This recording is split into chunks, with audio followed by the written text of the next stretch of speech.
cacao has been working on us and our relationship since the very Mhm. beginning. And, you know, being able to come together from a place of intimacy, heart-centered Mhm. place of intimacy is something that a lot of couples are not even accustomed to, right? It's a new thing, it's a new experience. So Innocent. yeah, we're still doing that on a daily basis, allowing cacao to crack our hearts open in that way on a daily basis. Welcome to the Embrace and Expand podcast, where we talk about everything from spirituality, self development, relationships, mindfulness, wellness, and everything that will help you embrace all that you are so you can expand into the best version of yourself. All right, welcome back to another episode of the Embrace and Expand podcast. On this episode, we have two very special guests. For the last 6 years, this heart-centered duo has been on a mission to bring true ceremonial grade cacao to the Western world for healing, inspiration, health, and connection. Supporting local farmers from Peru and Guatemala, where this medicine originates, they go beyond fair trade pricing to make sure that those families and communities can thrive while cultivating this medicine with the purest of intentions. They have created their production process start to finish to preserve the integrity and essence of cacao for the highest benefit of those who work with it. Having personally spent a significant amount of time in ceremony with this product, I can attest to its purity and quality. So without further delay, it is my pleasure to introduce you to Michael and Mckenzie McPherson. Michael McKenzie, welcome to the Embrace and Expand podcast. Thank you so much. We are so grateful to be here. Thank you. Well, so why don't you go ahead and just tell our listeners a little bit about yourselves and really what drew you to cacao? All right, I'll start. So I'm Mackenzie, and what drew me to cacao originally was transformation, spiritual development, and healing. Um, that work really called to me at the end of 2014 after I had had a dark night of the soul and really felt lost and confused, not sure of what my purpose is in the world. And I really actually had a lot of trauma that I hadn't healed, but I didn't know it yet. And that was starting to get reflected to me. And so I started working with plant medicine with a shaman actually up here in Sedona, where we live now, in early 2015. And um, by within like 8 months of that year, I was introduced to cacao. Actually, I discovered cacao just by reading about shamanism and plant medicine and anthropology. I discovered cacao by through my research, and I became so fascinated and interested in experiencing it. So I was able to find a source, and it took a while to get to me. It was challenging to source at the time, but when I sat with cacao, I was honestly not expecting to have such a profound experience because I had worked with other plant medicines that were more master plants, bigger experiences, psychedelic and whatnot. I did not realize that a cup of chocolate would have this big of an energetic impact on me. I wasn't expecting it at all. And the spirit of cacao, I really felt that very first day. I felt my whole vibration lift. I felt my heart open, and I started to incorporate cacao into my life on a regular basis. And I really started noticing that the integration of my other plant medicine ceremonies was unfolding through this cacao. In that, I felt connected to nature, others, my heart, my purpose, and my creativity more than I ever had. And the last thing I'll say about that right now is that in that first sip of cacao, I actually had a vision and a message come to me that said, "You're going to bring this to the world in a bigger way." And I was so taken back and perplexed by that message. I'm like, where did that even come from? And I kind of buried it. I set it aside, didn't think anything of it from there. And 6 months later, the medicine started calling me to the jungle, to Guatemala, and to start exploring, can we get true ceremonial grade cacao to the Western world in a way that still protects and preserves the strain and the integrity of what true ceremonial grade cacao is. And so I ended up getting that call, went on that quest, and discovered that there is a way to do that. And so that's kind of where the story begins. In turn, I was first introduced to ceremonial grade cacao through Makenzie. So we were with some friends in Scottsdale where I was living at the time. They were mutual friends of ours, so Makenzie came to visit for the weekend. She had made some cacao for the four of us. We were going to have a group ceremony together. And then right in that moment, this other couple that we were with, we weren't together as a couple yet, but this other couple that we were with, they kind of got in a little bickering match and had to kind of step to the side and address whatever they were going through, which just left Makenzie and I and our 2 cups of cacao. So we moved to the couch and I took my first sip, and she asked me a question that I've heard her now ask many, many hundreds of people, which is, what's on your heart? And what was there for me to immediately was to express my feelings for her. So right along with my first introduction to cacao and my first sip, my very first sip of cacao was the beginning of our relationship. And so cacao and our relationship for me really goes hand in hand. Mm. And our divine union in many ways is really at the center of what we do with cacao. Mm. But for me, my main inspiration started with Makenzie. And then, of course, I developed this beautiful relationship with the spirit of cacao. I started working with this medicine daily. It was really helping me tap into my emotional body, especially as a man. That was at that time incredibly challenging for me. It was really easy for me to be in my mind. In fact, I had been in the world of transformation and personal and professional development for many years at that point. So I thought I was a whiz kid and somebody and had made it to a certain degree. And then I started drinking cacao, and all these unresolved emotions from my past started showing up for me. And the opportunity was to be still and to be with those emotions and allow myself to express them, sometimes for the very first time. And through doing so, heal and really start to offload a lot of the emotional baggage that I had been holding on my nervous system for quite some time.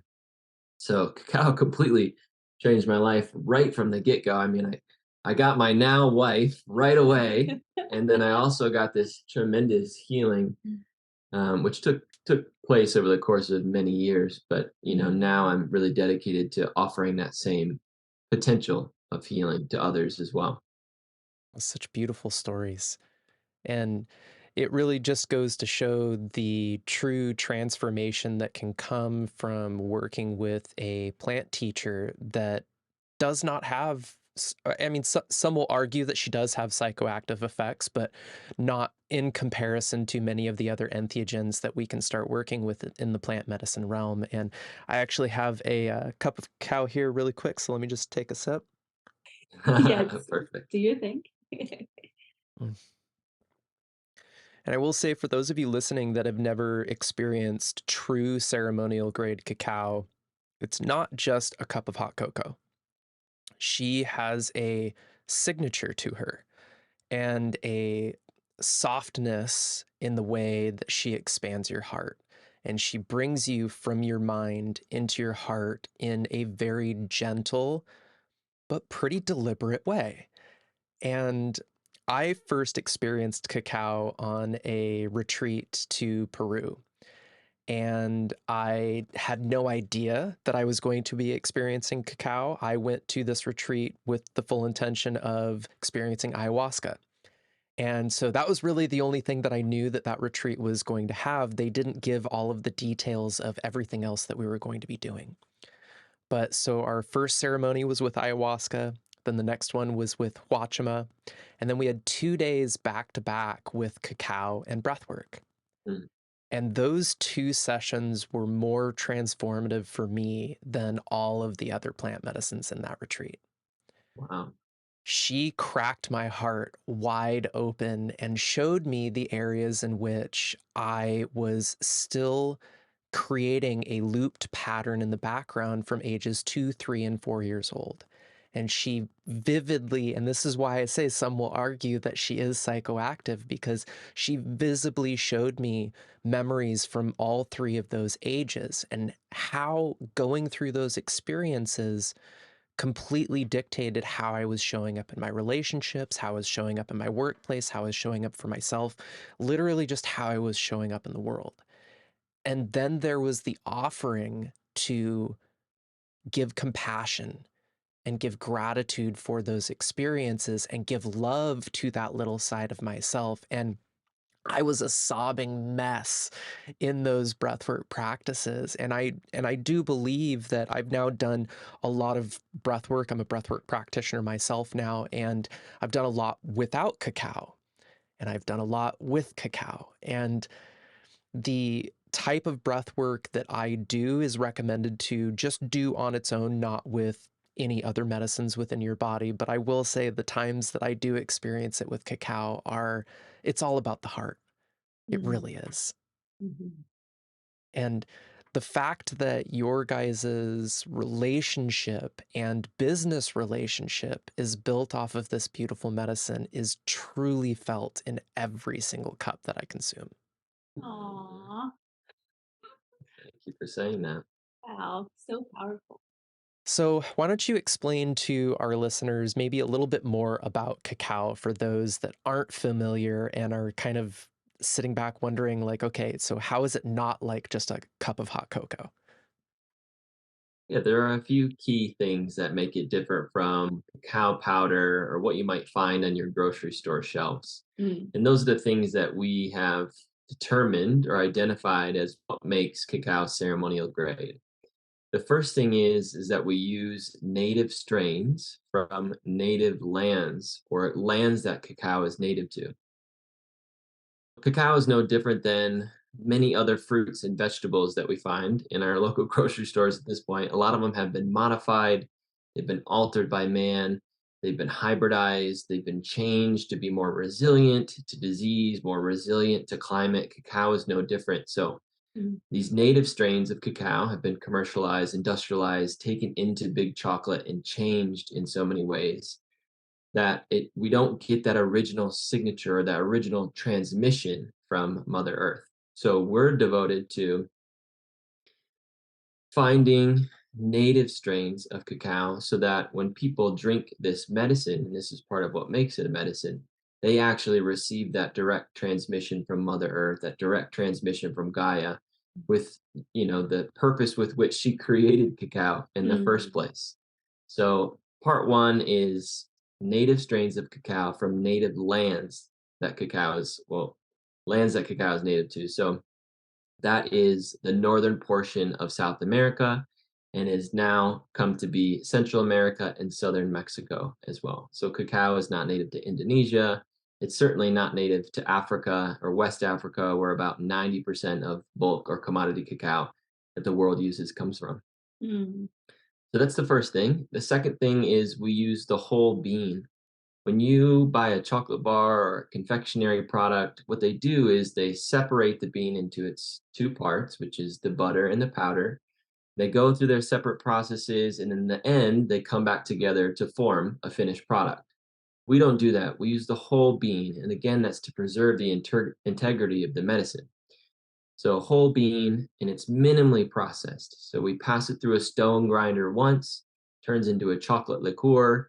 And then for our signature blend, we add our other ingredients to that. And for our pure, we just leave it exactly as it is. So native strains, whole bean, minimal processing. And the last thing is really handling everything with intention. That includes the supply chain and the integrity with which we handle the supply chain, which you mentioned in our introduction, doing direct trade, allowing the farmers to set their own prices, making sure everybody is cared for, but also making sure that everybody in the supply chain knows what they're dealing with, that they know that this is a very special medicine that's eventually going to land on somebody's doorstep and enter somebody's body and work with them in such a sacred way so that they know to cultivate and bring their own intention forward when they're working with or working on cacao. And on that note, just to say, like, when he talks about the supply chain, looking at to ensuring that we don't have middleman after middleman after middleman, which in the chocolate industry is so common.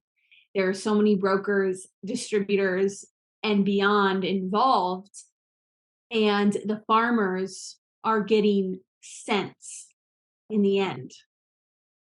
So what we've done is establish relationships in Guatemala and in Peru to have those direct relationships with these small family-owned farms.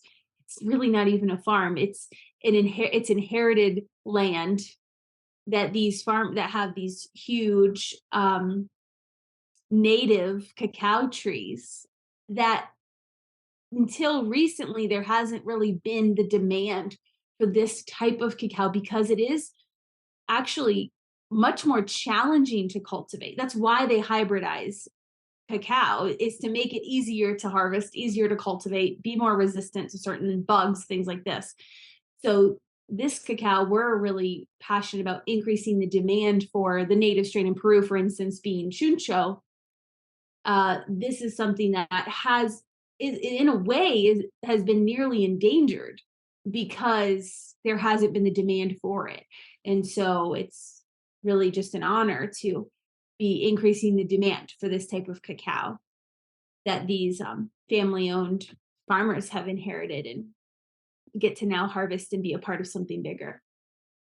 Yeah, that's amazing. And so I also want to point out one distinct difference of your business comparatively to many of the other businesses that are out there that are offering ceremonial grade cacao is you guys are a nonprofit.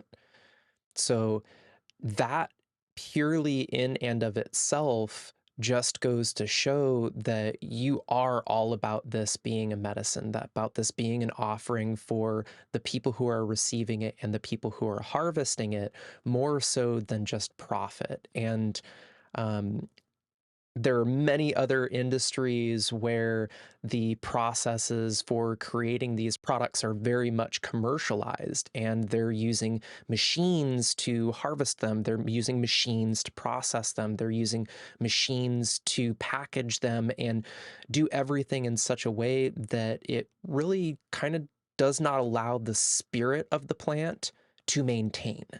And I recently sat through a webinar where the woman was talking about rapé, and she's actually going to be coming on later in the season as a guest to discuss more about that. But she was talking about the process of commercializing that. And anytime these plants are introduced to machines where they're either blended at a very fast pace or heated at a high temperature, the Mm. spirit can't remain. It changes the frequency in which that plant is actually upholding. And so that's why, I mean, I brought back some cacao when I went to Peru, and I actually still have a very small chunk of it. I use it very sparingly because it's very special from that one trip. But your guys' cacao is the only other cacao that I have experienced for a couple of reasons. One, because of just what your business is all about and the integrity that's behind it. But two, your logo. And I have always been a fan of dragons my entire life. I have several tattooed on my body. And so when I not only saw your logo, but also read the story behind where that logo came from, I immediately placed my first order. And that was before I actually introduced my wife to cacao when I came back from Peru, and then introduced her to your guys' brand. And then she has completely fallen in love with it. It's part of her daily practice now. She's gone through your guys' course, which we'll touch on a little bit later in the episode, because I think there's a very important distinction of how you guys have created that course. But will you kind of tell the listeners about the story of where the cacao logo came from? Absolutely. Uh, well, it's funny because a lot of brands in general, product brands, they lead with branding, they lead with the logos, they lead with how is it going to look. And when I actually went to Guatemala in 2016 for the first time, I was actually working on a different venture full time. And so the cacao, it was just a side project, a side passion. And there was no part of me that was like, I want to make money from this or need to make money from this, or even there was no other cacao brands out there. So there wasn't like, I want to be a part of a trend, or, oh, this is amazing. Now I want to have my logo on it. That literally was never what was operating me. And so I just like to preface that because I think people always say this, why does your cacao feel so potent? And I think it's the original essence that I started this in, and the intention. But regardless, people do point out the dragon, and that was also very organic for me. When I started sitting with ayahuasca in 2015, this white and gold dragon started showing up in my ceremonies. And it was very intimate. Like she would just be there and look me in the eyes, and she felt very motherly and very, it was almost like she was empowering me to see myself and to know my worthiness and to open my heart. And to also, there'd be times where we'd be flying. I'd be like flying the dragon, and I'd see the earth from that higher perspective, which was very symbolic to to fly, to let myself soar, let myself fly, let myself see that higher perspective. And regardless, I just loved her. I didn't know who she was. I didn't know. I just, again, I was so new to this world. I was just like, this white and gold dragon. Okay. And when I had the first vision with CACAO, and like you mentioned, she isn't, a psychedelic, but of course you're opening your heart. And so therefore, yeah, it's safe to drink while driving, or it's safe, even though we encourage ceremony and intention around it, it is safe. But when you're with it intentionally, you're opening your heart and your mind and your third eye and your body and your spirit to receiving truth. And so that's why you can have these visions in a safe way. But I received that in that very first cup of CACAO, I received that vision of these canisters of CACAO with the CACAO with a K, and the white and gold dragon was there. That was when I heard the message, you're going to bring this to the world in a bigger way. I saw that image. And so I thought, oh, then maybe it's the CACAO dragon. I just thought maybe who I've been interacting with is just the CACAO dragon. And that's all I thought. I didn't really think much of it, honestly. So when I was drinking CACAO in 2016 and I heard in that ceremony, go to Guatemala, I started working with a graphic designer that I'd worked with before. And I told her, I want to bring this to life. I'm being told to start acting on this. And I just know it's the white and gold dragon on the logo, on the packaging. So she brought it through. I put that logo on my phone as the background because I just loved it. I loved how it came to life. I was so happy. And then at the end of 2016, I was invited to Australia to speak at this event. And I was supposed to speak about conscious business and sacred sexuality. But what really came through was my passion for CACAO. And I was telling everyone, I'm going to be bringing this to the world. For the first time, in January, we'll be live. And at the end of my talk, I got off stage and I was invited to dinner that night by a woman and her husband. And I was a little like, oh, I don't know about this. So I invited my friend to come along. When we sat down at dinner that night, this man who has now become basically a father figure and very much a mentor for both of us, because this was years ago now. But at the time, I had no idea who he was. He says to me, tell me what's on your phone. And I said, oh, that's the CACAO dragon. And he was like, no, it's not. and he really started channeling many messages for me that were starting to shake me to my core. And I had never received any type of information like this before outside of plant medicines. So I was just really shooken up in a good way. But he said, Makenzie, that is your main guide, and she has been with you in every lifetime. And it just felt so emotional, and it struck me, and I knew he was right. But I still didn't understand her connection to CACAO and why I decided to put her on the brand or on the packaging. And then days later, I'm getting on the plane to go home to the States, actually to fly to the Big Island of Hawaii. And right as I was about to board the plane, I'm on the phone with Spiro and Stella, who's now my mentor. And they said, do you want to know her name? And I said, yes. And they said, her name is Gaia. It is the spirit of the earth, and she is your main guide. And it all clicked for me, all my ceremonies. And funny thing, actually, I've had early ayahuasca ceremonies where there were literally chocolate waterfalls over and over and over and over again. And to the point where it would make me sick. And I was like, what is this? I mean, I'm talking like fifth ceremony in. I'm just having all this chocolate and this cacao, or this dragon, chocolate and dragon. I'm like, what's happening? And then to look back years later and be like, oh my gosh, this is in me.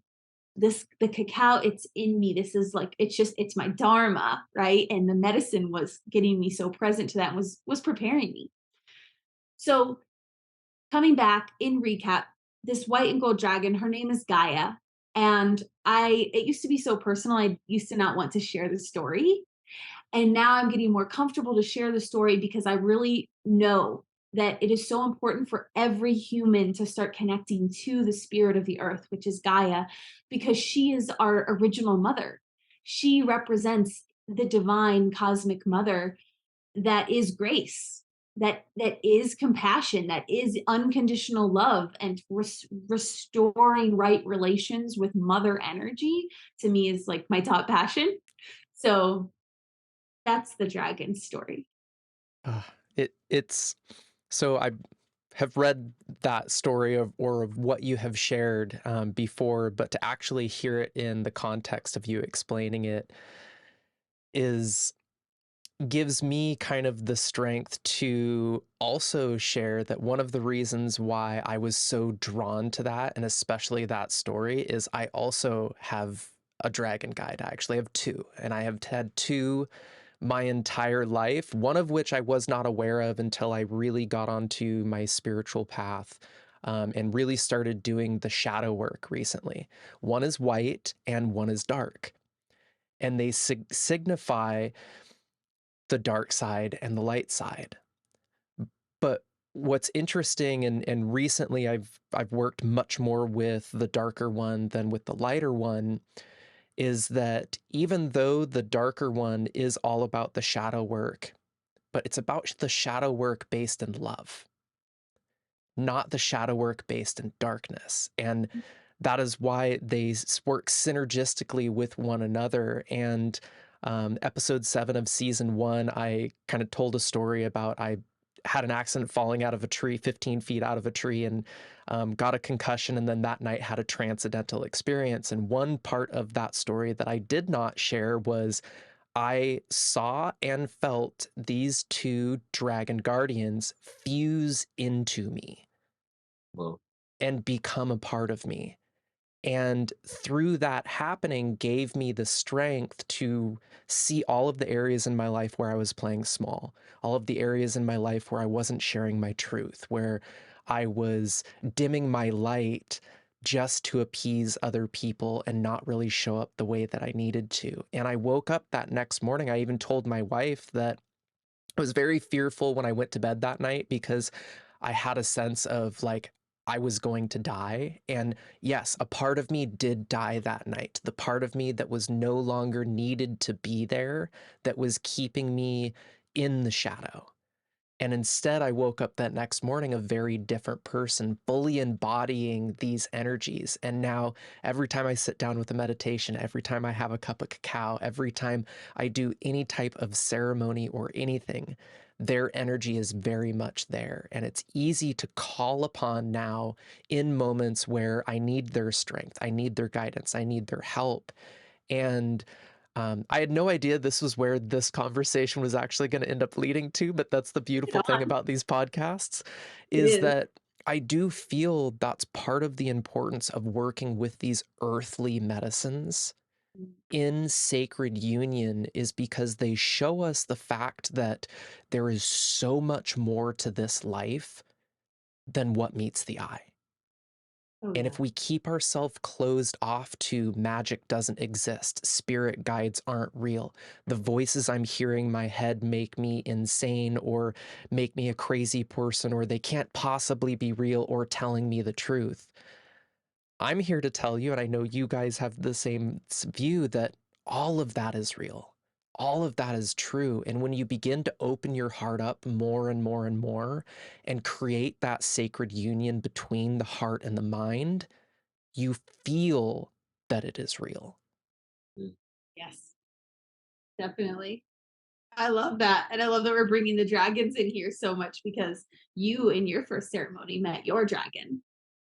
And and I've heard about the black dragons too. And just to me, they represents the void, the feminine void. Yes. And I've heard a friend, actually, a dragon came to her in a dream in a tree and gave her an egg. And then she found out she was pregnant. It was a black dragon. And then to me lately, when I connect to Gaia, there's this one tree that I'm just so drawn to connect with. So I feel like there must be a connection between the dragons and the trees. And anyway, probably cacao trees. Well, at least for the information that I have received in my research into dragons over the years, but also the more research I've done just into myself and my connection, is all of the dragons represent all the elements and all of the energies. And so the black dragon, and you're 100% correct, is the void, is the feminine energy. And the white dragon, at least the one that I work with, it's white with like tinges of blue. And it's represented of both the air element, but also the ether, the energy that exists in everything beyond time and space.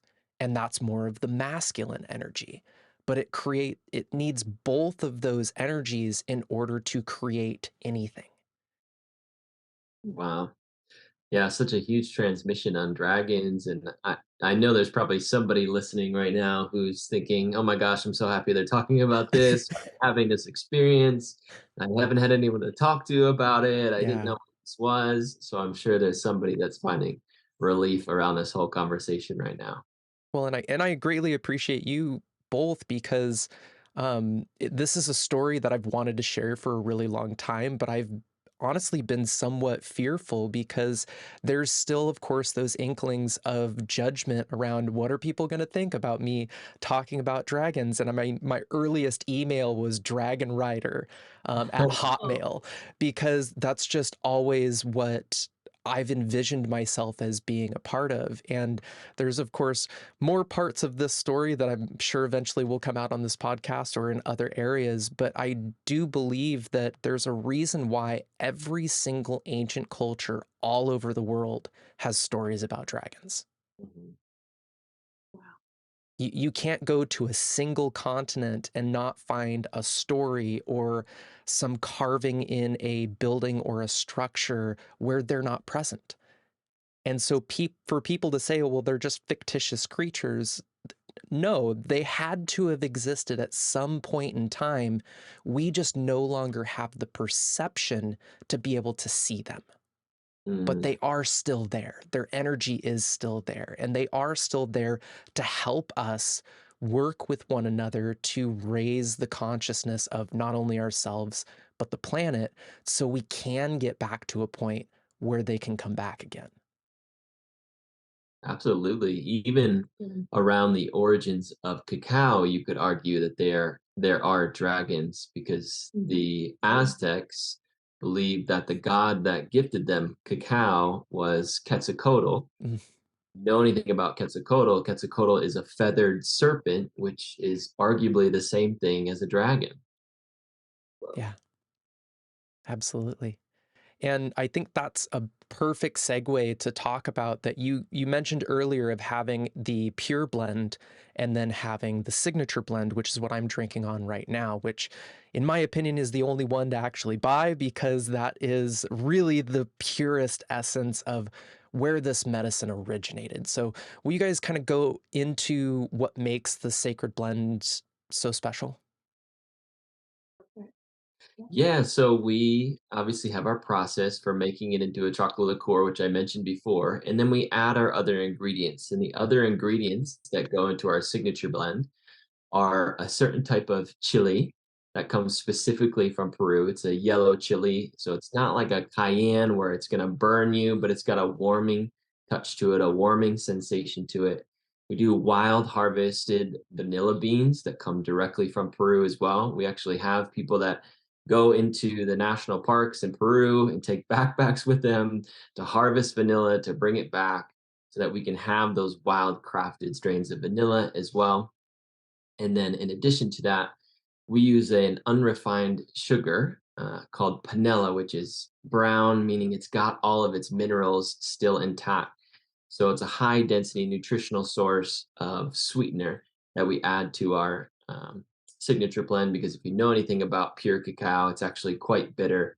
The name actually originates from, they called it bitter water because that's exactly what it tastes like when you drink cacao without any sweetener to it. So we made this blend to soften it for people who had never had cacao so that they taste it for the first time.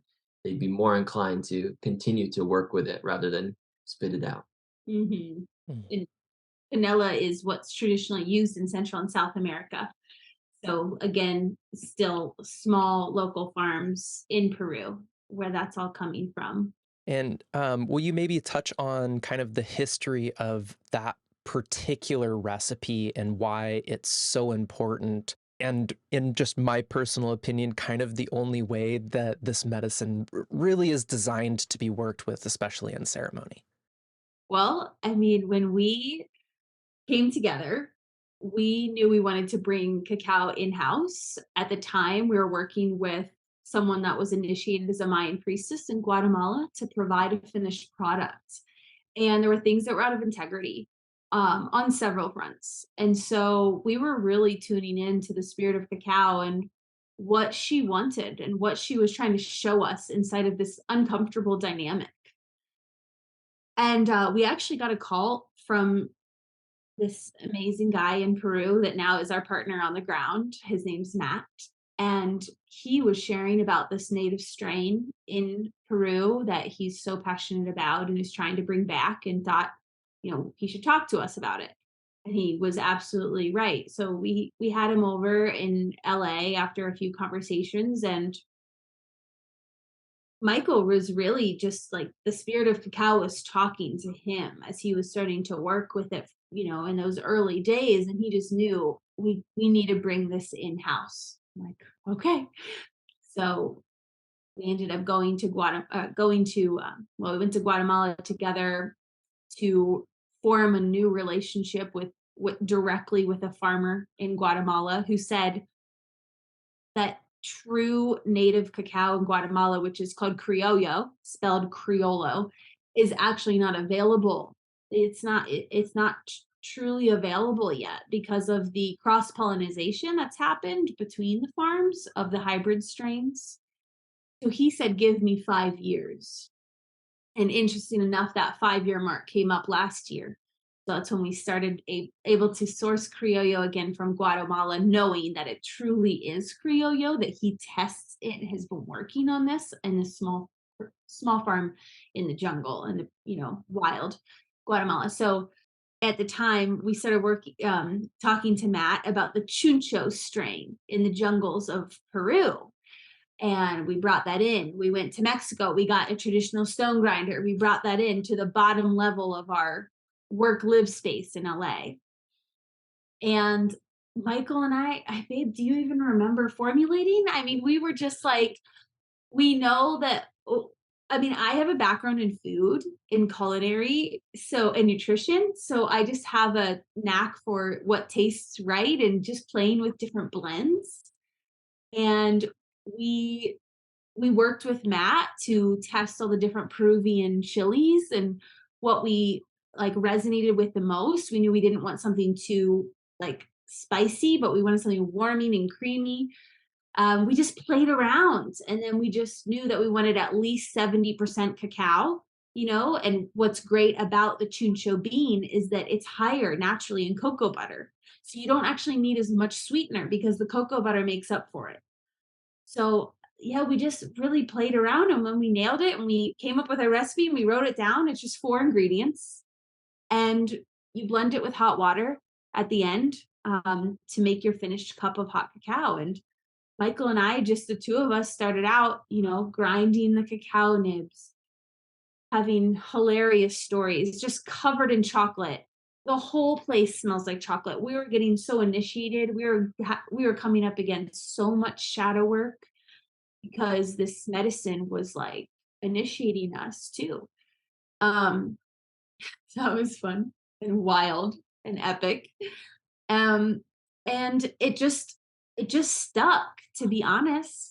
It just stuck. It's not like we sat down and said, we're going to create the best tasting thing in the world. We just tuned into the spirit of cacao and just allowed it to come through, and then boom, here we are.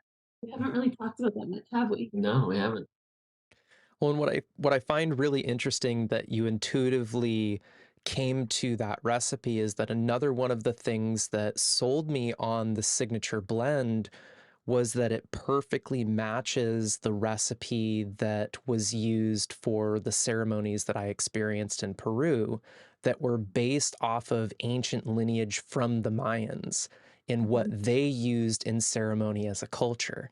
And so it was like, all of the stars aligned when I found your guys' product, and it just was so resonant of everything that I had learned up until that point around cacao. And then to couple it with the logo, couple it with just your guys' intention and the fact that every single batch that you make is blessed with a specific intention. So not every single one is going to be the same. And we, a couple of months ago, when you guys first announced that you had the batch from Guatemala, we ordered a small bag to kind of see what the difference is. And I remember opening up the package with my wife, Rachel, and we opened up the bag and I smelled it and I started crying. And I Wow. honestly, I couldn't drink it. It cracked my heart open too much, and I was very much already in the process of doing a lot of internal work that I was like, I am not ready to go there yet. So I'm going to stick to the Chuncho signature blend and stick with that. And then my wife worked with the Guatemala. We still have some of it, but they are very different. Mhm. And that I think is an important thing for people to recognize, that where something comes from plays a huge part in the energy and intention that is going to be behind it. It's not that it's just, well, it just comes from this place and it just comes from this place. No, it literally has the energetic vibration of the land that it grew out of.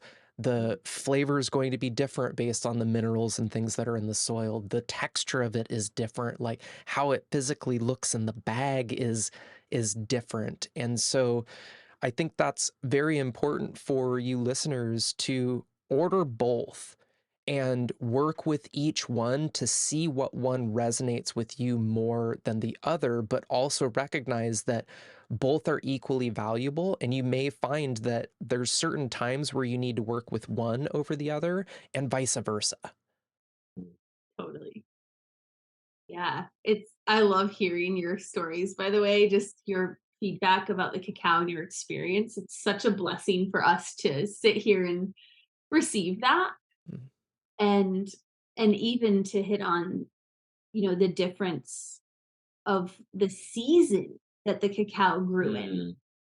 Mm, People sometimes get the chuncho and they say, "Oh, it tastes different now."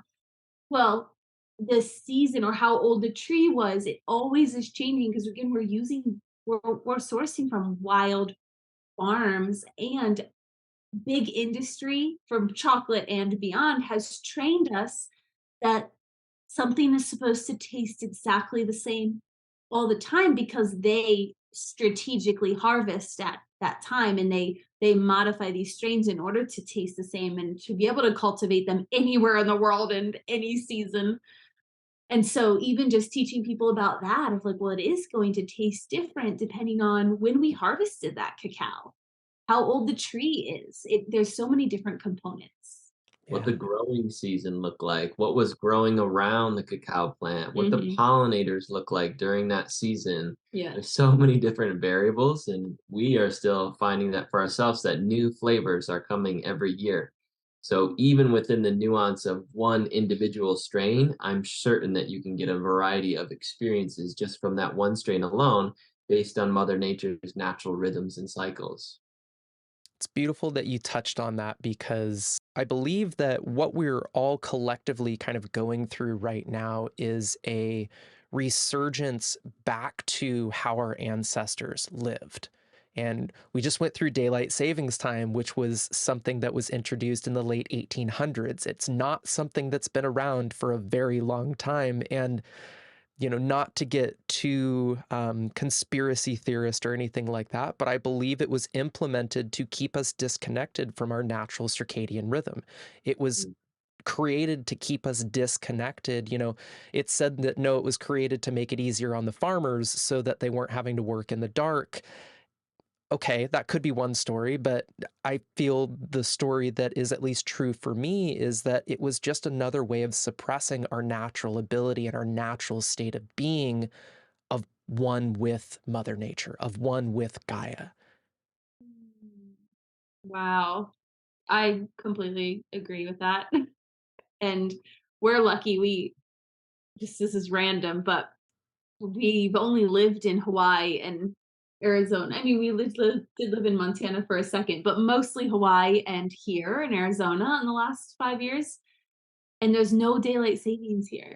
Yeah. And I always feel so bad for everyone. Like when the time changes, I just, even if I'm traveling and the time changes because I'm on a different time zone, I'm like, it just takes you out of that, there's like an anxiety about it almost. So yeah, that's interesting. Absolutely. I mean, twice a year, we are completely discombobulated for weeks at a time while our body tries to refigure out, okay, like, when am I actually supposed to wake up? And like, we have 4 fur kids, and they, of course, woke up at their regular time because they're ready for food and ready to go out and go to the bathroom. And it's like, okay, now I have to wake up an hour earlier according to the clock because they're trying to say that they're ready to go, but they don't understand time. They have no relativity of time as far as a clock goes. They function via nature. They function via when the sun rises, when the sun sets, just like all of us are actually meant to. Mm-hmm. Mhm. So I wanted true. to add, with where we've been fortunate enough to live, we've been able to get out and actually put our feet on the ground as well. So our number one favorite, all-time favorite place for having cacao is somewhere in nature where you can put your bare feet on the ground.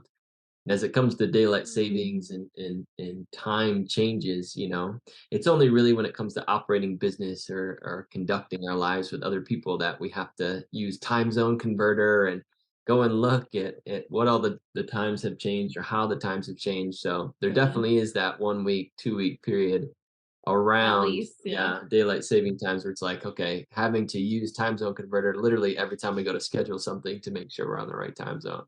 Yeah.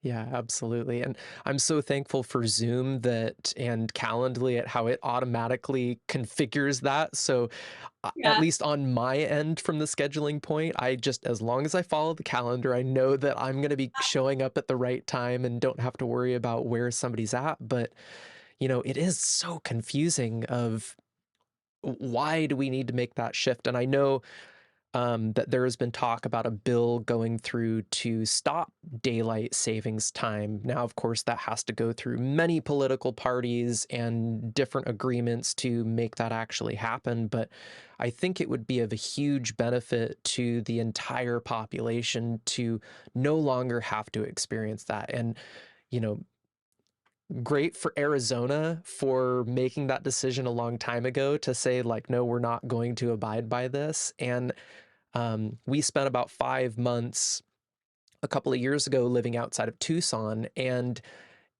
through the time zone or the daylight savings time shift, not having to experience that and that lack of anxiety that you touched on around that time change was gone. Mm, Whereas now it's okay, it's supposed to happen tomorrow, and the worry of, like you were touching on, of, okay, are these appointments all going to stay the same? And I'm in a couple of different containers right now, and in each one people have posted questions of, well, if I scheduled this appointment with somebody at this time, now that daylight savings, is it still at that time, or is it now an hour ahead or an hour behind? And that just talks about the confusion that it creates within all of us of what time is it really? And the real question, does time actually even truly exist? Mhm. yeah, right. No. It would probably be better if we were exploring that or contemplating that as opposed to Exactly. worry about if we've got the right time on our schedules for our appointments. Yeah. Yeah. Exactly. As Ram Dass had said, the only time that actually exists is now. Mhm. So true. And if only we could all live that way of just treating every day as that is the one and only day. Yesterday is no longer there. Tomorrow has yet to happen. So really we just keep our focus on the here and now. And that is one of the beautiful things about cacao is that when you do sit with cacao, nothing else matters except the present moment. And that is one thing that I've really noticed sitting with that medicine is that she really keeps you focused on what is your intention in the here and now and not worrying about the past or the future, but just being present in that moment. Hmm. 100%. Yeah, I think time in a big way is a construct of the mind, obviously. So when we come out of the mind and into the heart, we really can experience a sensation of timelessness. I Mm. call it heart orgasming bliss because it really, I experience it as the pleasure of orgasm. It's just not The down heart. in that region of my body. It's up here in my heart or all over my body. But Yeah. yeah, that timeless sensation of the heart orgasming bliss and just being in the heart in general. It's something we're not accustomed to. So a lot of times when people have that experience for the very first time, it absolutely blows them away. I love that description. That is definitely something I am going to keep in my mind for sure because really, I mean, that's what the present moment is supposed to bring out in us is that really richness that life can bring when we are living in the heart and not just focused in the sacral or focused in the mind, instead recognizing that there's a reason that the heart has so many more connections in it than the brain does, neurologically speaking, that really we should not create the mind-heart connection, but the heart-mind connection. Yes, absolutely. Well said. So, a little bit later in the podcast than I normally would ask this question, just because we've gone on just such a great journey together here. And you guys can answer together or individually, but what did you have to embrace in your life in order to expand into the person you are today? I would say the number one thing for me was embracing the feminine aspect of life. So, me as a man, as a Virgo, as a Capricorn, I really love structure. I really love knowing how everything's going to go. I really love having a plan and then executing the plan. Here's our 3-month plan, here's our 6-month plan, here's our year plan. Okay, let's just go and do it. But obviously, we know that life doesn't work that way. And if you would have told me 7 years ago that I would have a nonprofit that serves ceremonial grade cacao and it would bring me all the closest people that I have in life, that would actually bring me the closest person that I have in life, my wife, and give me the experience of fulfillment to be able to serve in this way and connect with so many beautiful people worldwide, I would have probably told you you're fucking crazy. Like that, it's just never gonna happen. No sign in my life is pointing to chocolate or in that direction. So surrendering to life's plan and at times life's chaos, what feels chaotic, the unknown or not knowing in order to receive what's really meant for us. And from in my case, receive what's really meant for me, which honestly, at this point, I have so much evidence for that being so much better than anything I could ever come up with. I actually embrace it willingly now. So, number one thing for me is just, yeah, embracing the more feminine side, the chaotic, the unknown, the darkness, even where all beautiful things are created. I'll piggyback on that because two things came up when you asked that question. Number one, yeah, embracing the mystery of life and embracing this invisible force beyond behind everything we're doing or think we need to do, think we need to be, the ways in which we're trying to keep up with society and keep up with those around us. It's just like surrendering to that divine orchestration in that divine hand that is behind everything, and that's what's allowed miracles to open up and possibilities to open up, is by me surrendering to a higher plan that maybe my mind has no idea about. And then to be in the prayer of that, of just how can I open myself up more to the mystery of life? And then, second, for me to be who I am now and to experience life as I do now, for me, it's all about embracing my worthiness. Mm. I've had to embrace my worthiness. And of course, that's come with releasing, letting go, healing, um, inner child work, and beyond all of the modalities, but really to own and know my worthiness has allowed me to receive my beloved Michael, to receive cacao, to receive the medicines, to receive our life, our community, our creativity, all of that. So that's what I've embraced to be who I am right now. Such wonderful answers.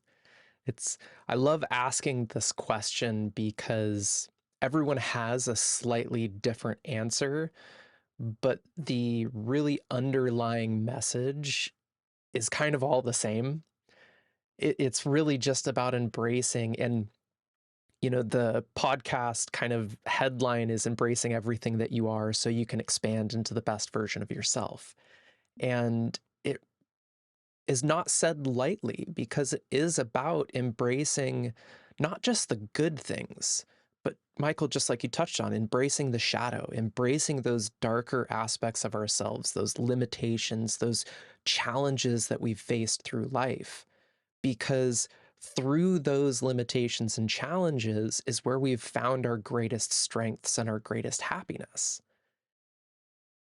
So it's all about cultivating that relationship and embracing all of those things so we can allow those beautiful blessings that go above and beyond anything we could have imagined to actually happen.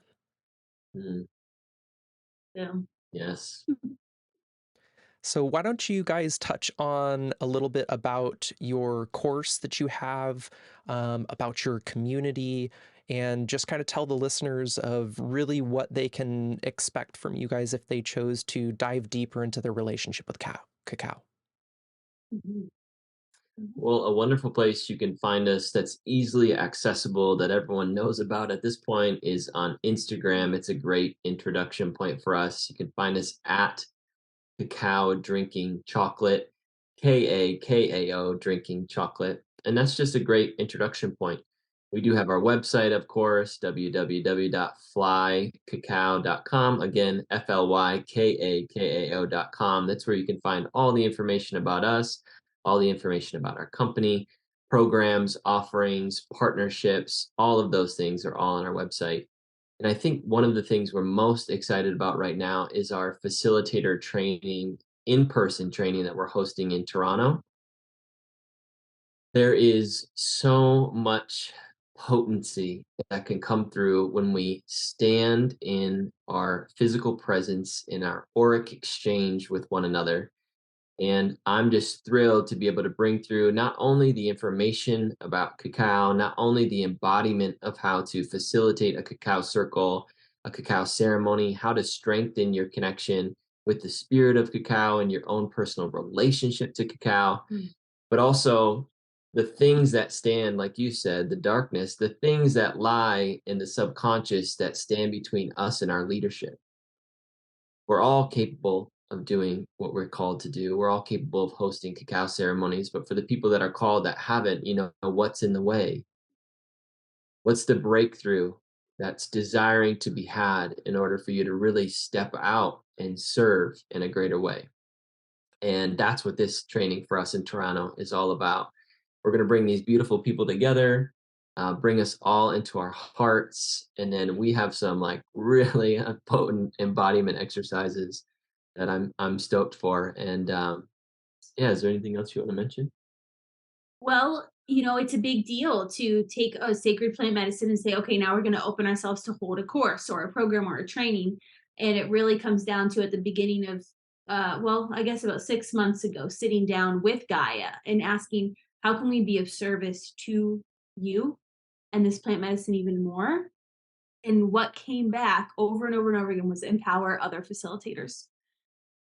And so we are really interested in just sharing what we have learned out in the field over the last 7 years, hosting cacao ceremonies for thousands of people all across the world. So we're looking forward to just passing that on, sharing that information, and that's really our main offering right now. But really, at the end of the day, how to get started is to sit with cacao, even if you have no idea what you're doing. Just order a bag, a small bag, and set your intention.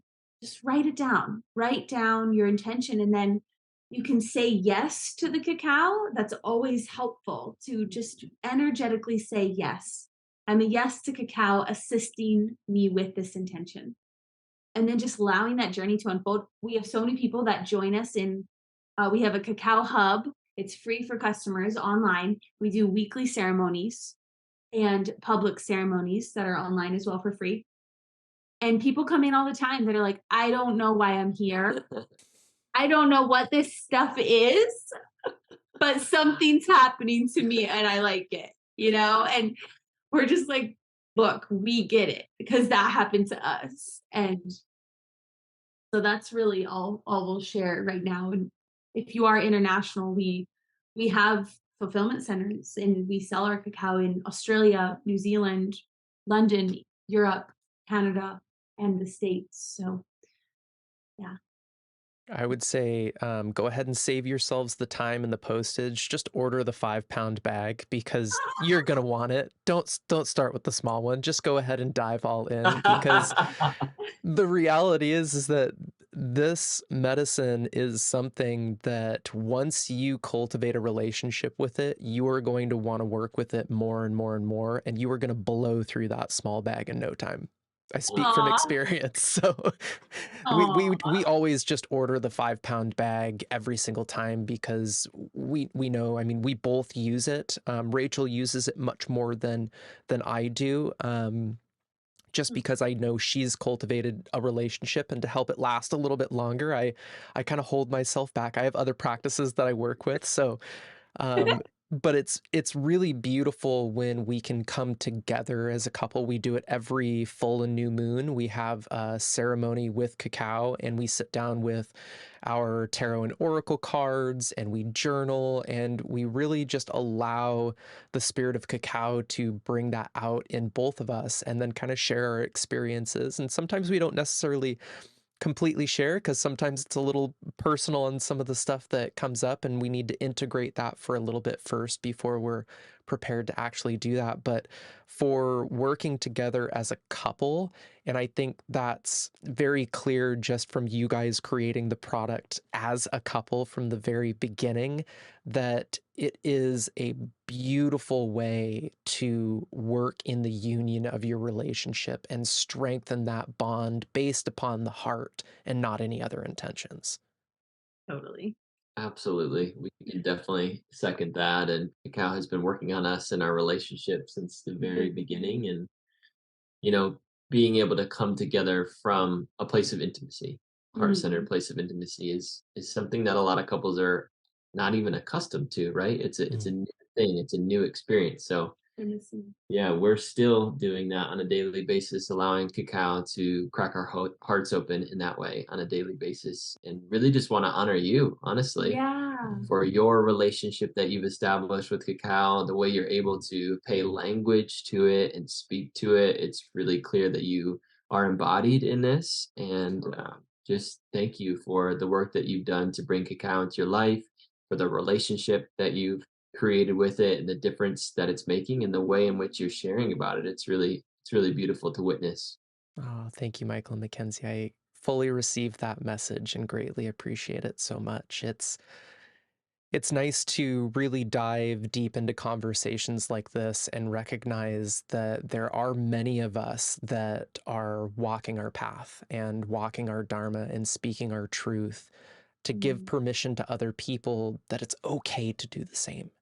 It's okay to live life on your terms and how you want to be the change in the world. Oh, amazing. Absolutely. Well, thank you both so much for being here and taking us on a deep dive into cacao and really how we can cultivate that relationship. So, before we part ways, what is one last kind of tidbit of information or wisdom that you could share with our listeners to really help them to cultivate this relationship with cacao? Yeah, I would just echo what Mackenzie said is just start simply. A lot of times, anytime we find tools, what we usually find right after that is the complexity of how to learn it, the certification we need, how to implement into our life, what's the right way and the wrong way to do it. And so there are so many things in the world at this point, so many beautiful tools, which is wonderful. We need all of them. And for us, cacao can be really simple. It can be as simple as blending your cup, sitting down in a place of stillness and quiet, setting your intention, and letting whatever comes to you or comes through you come to and through you. And from there, just, yeah, going on this journey with cacao. And it may look different from one day to the next. One day you may be writing in your journal. Another day you may be in a simple contemplation. Another day you might be meditating. Another day you might want to dance. Another day you might want to move. Another day you might want to call a friend, a loved one, a family member, and have a really intentional conversation. So it can look a lot of different ways. And so just trust yourself in the way it looks on any given day for you. Mm. Yes. Very well said. Mm. It's just that it's about creating more space where you're not being stimulated by technology, by other people, other projects, other conversations. You're just taking that space for yourself to sit and receive. I think we give, we do, we perform, we take action so much, at least society, the constant to-do list, having to be somewhere on the go, quickly moving through the world. Cacao's an opportunity to slow down, to just sit and breathe. Like literally just put on some binaural beats or some music and close your eyes and just be for 10 minutes while you sip your cacao and see what happens. Right. And then from there you choose what you desire, where you want to take it. Love it. Absolutely beautiful. Well, thank you both again so much for being on this podcast and sharing your stories, sharing your wisdom. I know many of the listeners are going to resonate with a lot of what we said, most likely including a lot about the dragons. And thank you for creating that space to allow me to share that message as well. I greatly appreciate it. Thank you Absolutely. so much. It's been such a pleasure, Adam. We truly feel honored, just everything that you've shared, and just so grateful to be here. Well, listeners, thank you for being here, and thank you for listening to what Michael and Mckenzie had to say. If you would like to connect with them further, I will have all of their information down in the show notes below. I will also have a coupon code that you can use to get a discount on your very first order with cacao so that you can start building that beautiful relationship with it. I know that you won't regret it. So thank you again for being here. Thank you for listening, and I'll catch you on the next one.